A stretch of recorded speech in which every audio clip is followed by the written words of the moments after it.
Bonjour les gens, aujourd'hui Mysterium, la différence entre l'ancienne et la nouvelle boîte, mais la version détaillée. Petite précision, ceci c'est une boîte presse gentiment fournie par l'éditeur, et ici c'est ma boîte que j'ai achetée avec mes propres sous. J'en profite pour remercier fortement Clément de Libellude qui a gentiment répondu à toutes mes questions. Pourquoi l'éditeur a décidé de faire une nouvelle boîte? Les raisons affichées, c'est d'accélérer la mise en place et de faciliter l'accessibilité du jeu. À l'époque, j'avais fait une vidéo de Mysterium, de cette boîte-là, pour faciliter le démarrage de la partie en vous proposant des astuces de rangement. Je vous mets le lien dans la description. C'est donc à l'occasion des 10 ans de Mysterium que l'éditeur a décidé de refaire une nouvelle boîte et de refaire quelques parties sur les illustrations, on en parle tout à l'heure. On va déjà commencer par la différence entre les boîtes, et la nouvelle elle est beaucoup plus haute que l'ancienne. Par contre, si je cale bien la boîte, on voit bien aussi qu'elle est moins large et un peu moins longue. Bien sûr, en 10 ans, le logo de Libellude, il a légèrement changé. Au niveau du logo Mysterium, on voit bien qu'avant, les lettres étaient entourées en fait d'un halo blanc, et maintenant le halo, il est bleuté. On conserve nos 42 minutes de jeu, c'est normal, hein, c'est la réponse universelle, et on enlève la partie 2-7 joueurs pour passer à un 3-7 joueurs, et franchement, c'est beaucoup mieux. Parce qu'il faut se le dire, la version 2 joueurs de Mysterium, c'était vraiment pas génial, la variante. Ma petite angoisse, quand j'ai su qu'ils allaient refaire la boîte du Mysterium, c'est est-ce qu'ils allaient faire encore appel à Xavier Colette. Donc c'est l'illustrateur qui a fait la boîte et puis que les cartes à l'intérieur, pas toutes les cartes, hein, mais je vous expliquerai après. Et bien sûr, ils ont redemandé à Xavier Colette, qui a retravaillé même le logo. Hein. Si vous regardez bien dans le détail, il y a beaucoup plus justement de détails de dessiner. Et surtout au niveau du manoir, donc là, on a un manoir beaucoup plus grand. Pourquoi? Parce qu'il y a beaucoup plus de pièces. Et en fait, les maisons ont été remodelées de chaque côté. Donc, ce qui fait que la couverture fait beaucoup plus travaillée que celle d'avant.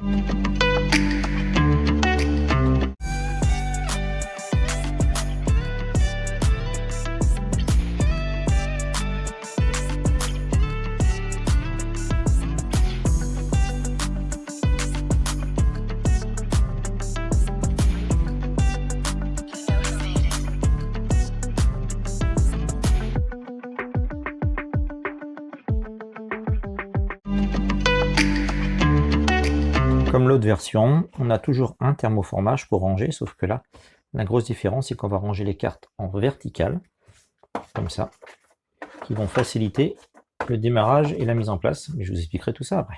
Lorsque vous viderez la boîte de Mysterium, vous aurez une cale en plastique qui est là, qui ne sert à rien après. En fait, pourquoi elle est là? Puisque en fait, ça protège le jeu pendant le transport. Vu qu'il n'y avait pas encore les cartes qui permettent en fait de solidariser un peu la boîte et éviter qu'il y ait des déformations lors du transport au niveau de la boîte qui s'enfoncerait. Donc une fois que vous avez rempli votre jeu, vous pourrez très bien mettre cette cale au recyclage. C'est pareil, quand vous aurez rempli la boîte, vous verrez qu'il y a plein de places disponibles. En fait, c'est juste la place qui est réservée pour les futures extensions, ou plutôt les anciennes extensions de Mysterium qui vont être rééditées et qui vont permettre en fait de ranger la boîte de base et les deux extensions uniquement dans la boîte de base. Ce que vous devez retenir entre la nouvelle et l'ancienne boîte, c'est que tout change, sauf les cartes vision. Les cartes vision, en fait, elles sont toujours illustrées par la même personne, Igor Burlakov, et par contre Xavier Colette, lui, qui fait toutes les autres illustrations, il a refait le dos de la boîte pour coller au nouveau manoir. Au niveau des accessoires, en fait, il y a le sablier qui disparaît dans la nouvelle boîte, puisqu'en fait ça permet de réduire un peu le coût de fabrication, et surtout ça a enlevé une pression inutile aux joueurs. Donc hop, plus de sablier. Ensuite, la montre à gousset, pour compter les tours en fait, et remplace l'horloge, et bien sûr, moins de carton, ça fait des coûts un peu plus faibles de fabrication. Petit changement également sur les jetons clairvoyance qui ont été refaits. Avant il y avait juste la petite coche et puis un numéro, et maintenant il y a le dessin du médium,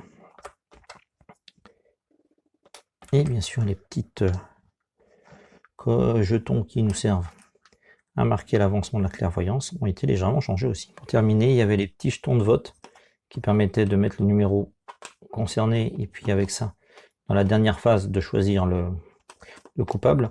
Et bien en fait maintenant c'était remplacé tout simplement par les personnages qui sont visibles, Et sachant que cette partie-là pouvait servir aussi derrière le paravent, si vous voulez en savoir plus, je vous invite à aller voir la vidéo conseils et stratégies que j'ai fait sur Mysterion.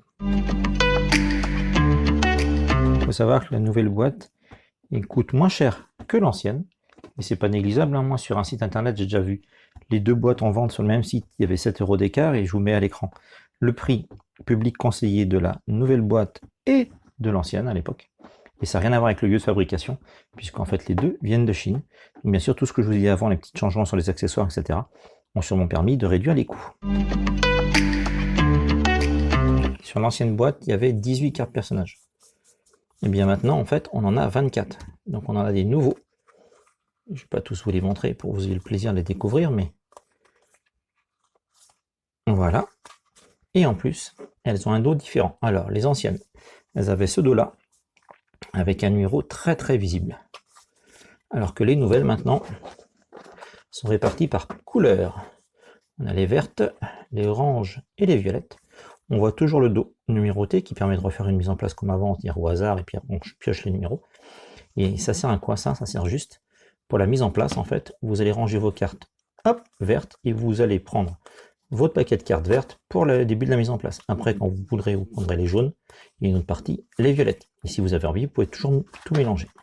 Petite précision pour les cartes personnages, en fait, les nouvelles que vous avez, eh bien, en fait, ne proviennent pas des extensions. Ce sont vraiment des nouvelles cartes que Xavier Colette a illustrées. Les différentes couleurs de paquets de cartes, en fait, sont par rapport à des clés de communication. C'est-à-dire qu'en fait, ça évite que des choses trop ressemblantes soient dans le même paquet. Et donc, d'ailleurs, dans la règle, il est précisé de commencer par les cartes vertes. Donc, pour rappel, les grandes cartes, ce sont les cartes utilisées par les joueurs, et les petites par le fantôme. Et en fait, les joueurs prennent au hasard des cartes pour la partie, en fonction du nombre de joueurs. Donc maintenant, on ne se pose plus de questions, on prend le paquet complet. Et après, il fallait trouver les numéros, il fallait que le fantôme trouve les cartes correspondantes. Et bien là, maintenant, la mise en place est beaucoup plus rapide. Si vous prenez les cartes vertes pour les joueurs, bah, le fantôme, il prend toutes les cartes vertes pour lui, et il les met dans son paravent. Et bien sûr, c'est pareil pour les vertes, les jaunes et les violettes. Maintenant, on va voir tout l'intérêt du rangement vertical. Mais justement, vous prenez vos cartes, les petites et les grandes, et vous les mettez dans le même emplacement. Si on veut commencer par les cartes personnages ici, et hop. Et vous notez bien que lors de la mise en place, vous prenez hop, vos cartes, vous donnez les petites au fantôme, et c'est prêt. Même principe pour les cartes lieux, on avait les cartes au dos marron avec les numéros et les cartes pour le fantôme. Maintenant, on a des sets de couleurs, et si vous regardez bien, en fait, même les couleurs entre les cartes personnages et les cartes lieux sont légèrement différentes, toujours dans la même teinte, mais permettent justement de les retrouver encore plus facilement qu'avant. Et c'est pareil, on a le plaisir d'avoir des nouvelles illustrations. Donc on passe de 16 cartes à 24 cartes lieux. Même principe pour les cartes armes, donc ça c'est les cartes fantômes. Toujours pareil, il y a les numéros, et donc il y a les 3 sets de couleurs qui sont avec des couleurs légèrement différentes pour les armes. Et on passe de 18 cartes armes à 24. Gros changement, ça, ce sont les cartes armes pour les joueurs, qui étaient toutes petites. Et maintenant, on récupère des cartes armes grande taille. Pour ceux qui, comme moi, adorent le travail de Xavier Colette, en fait, ça, c'était les anciennes cartes armes. Donc on les voit bien, je vais vous les mettre ici. Et regardez les nouvelles, elles sont dans leur contexte. On a le marteau, la poêle, fer à repasser, et voilà, plus des nouvelles qu'on n'avait pas avant. Pareil, 24. Et voilà, j'en ai profité pour ramasser les cartes vision, les accessoires dans le petit sachet, et la montre gousset. Et voilà, vous avez toutes les cartes rangées, si vous voyez bien. Il y a de la place encore pour les cartes, pour les extensions. Donc justement, si vous voulez dire, allez, je vais faire les rouges, les roses, hop, vous sortez. Et c'est tout. Et voilà, et là, votre jeu est prêt. Un gros changement au niveau des séparateurs. Avant, on avait des séparateurs bien droits, sur lesquels on mettait nos pions.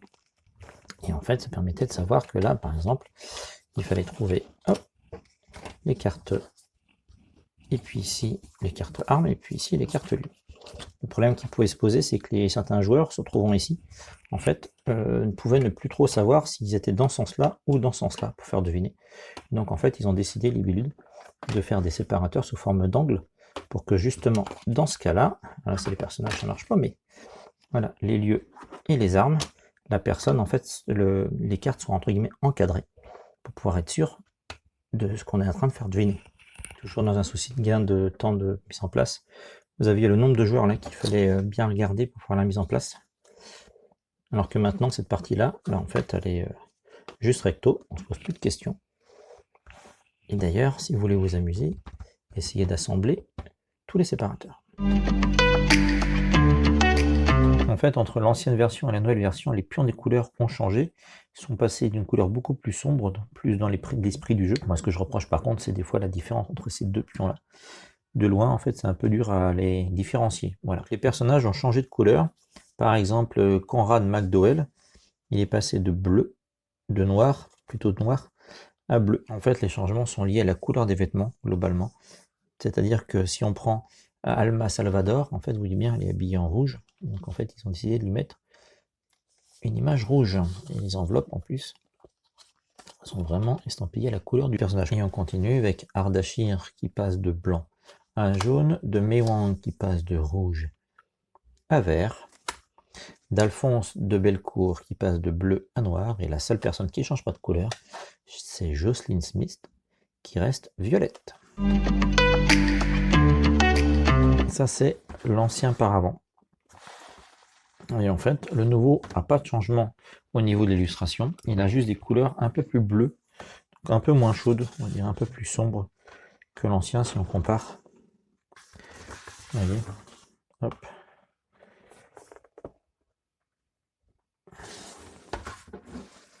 C'est pas évident de montrer les différences. Ça, c'était pour le recto du paravent. Par contre, le verso, il a complètement changé. Donc avant, on avait les couleurs qui correspondaient aux joueurs, et maintenant, en fait, hop, on a quelque chose avec les nouvelles couleurs qui correspondent aux couleurs des enveloppes, et surtout, on a des symboles ici qui peuvent permettre aux daltoniens de faire la différence entre les différents systèmes, et la partie plastique là, qui était un peu plus droit, là, on voit bien qu'elle est un peu plus arrondie pour pouvoir mettre les cartes. Au niveau des règles, pas de gros changements fondamentaux, jusque maintenant, la clairvoyance, c'est devenu une variante. Donc on en parlera tout à l'heure. On sait juste que maintenant, avant on avait les règles du jeu, et maintenant on a les règles uniquement. Au niveau des règles, on a perdu toute la partie histoire qu'il y avait avant, qui expliquait le manoir, etc. Donc ça, tout ça, ça a disparu. Et y compris la bio de chacun des personnages, des médiums, tout ça, ça a disparu. Donc on commence directement à la page 5, avec les nouvelles règles qui sont beaucoup plus petites. Bien sûr, il y a l'histoire de la mise en place qui est beaucoup plus rapide, mais fondamentalement, il n'y a pas de gros changements au niveau des règles. On a quand même gagné du temps de mise en place, parce qu'avant, dans la mise en place, il y avait tout ça. Il fallait regarder les côtés, il fallait compter les cartes, etc. Il y avait toute la partie avec des choix qu'il fallait faire, et en plus, il y avait encore une sorte de niveau par rapport au corbeau qu'il fallait utiliser. Et tout ça, en fait, c'était beaucoup plus simplifié. Maintenant, la mise en place, c'est juste ça. On prend son paquet de cartes, on le met en place, et après, derrière, c'est un déroulé de tour de jeu. Donc, on a quand même gagné aussi beaucoup de temps en mise en place au niveau des règles. Ce qui est très bien, c'est que les nouvelles règles, maintenant, font plus que 8 pages, et les anciennes faisaient 12, ce qui fait un peu moins peur aussi quand on prend un jeu où on voit juste 4 grandes feuilles recto verso, et ça fait un peu moins peur que tout ce qu'il y a à faire. Pour rappel, dans le jeu original, il n'y avait pas de partie clairvoyance. Donc on revient vraiment à l'essentiel. Vu que maintenant la partie clairvoyance est considérée comme une variante, ça permet d'accélérer fortement le temps de jeu, puisqu'en fait il y a toute la partie, il fallait voter si on était d'accord ou pas, ça prenait du temps, et puis gérer la piste d'avancement, etc. Là maintenant il n'y a plus de questions à se poser. En fait c'est une variante, et donc les joueurs qui veulent jouer plutôt avec l'ancienne version de Mysterium peuvent toujours le faire. Ça veut dire qu'avant, il fallait, dans les règles, celui qui était le moins avancé envoyait qu'une carte, le deuxième envoyait 2 à la fin de la révélation de mystère, et le plus avancé envoyait 3. Maintenant, tous les joueurs voient les 3 cartes à chaque fois. Dans l'ancienne version, en fait, il fallait que chacun vote séparément, et après on faisait la majorité. Alors que dans la nouvelle version, c'est beaucoup plus simple, il faut juste que tous les joueurs se mettent d'accord pour savoir qui est le coupable. Les enveloppes maintenant sont utilisées dans la partie. Avant ici, on ne glissait que les résultats, si on mettait le personnage, etc. Par exemple, le fantôme au départ, il donnait par exemple ces 2 indications là pour faire deviner. à la personne. La personne qui avait le violet, elle essayait de trouver. Si elle ne trouvait pas, le fantôme essayait de redonner d'autres indications jusqu'à temps que la personne trouve.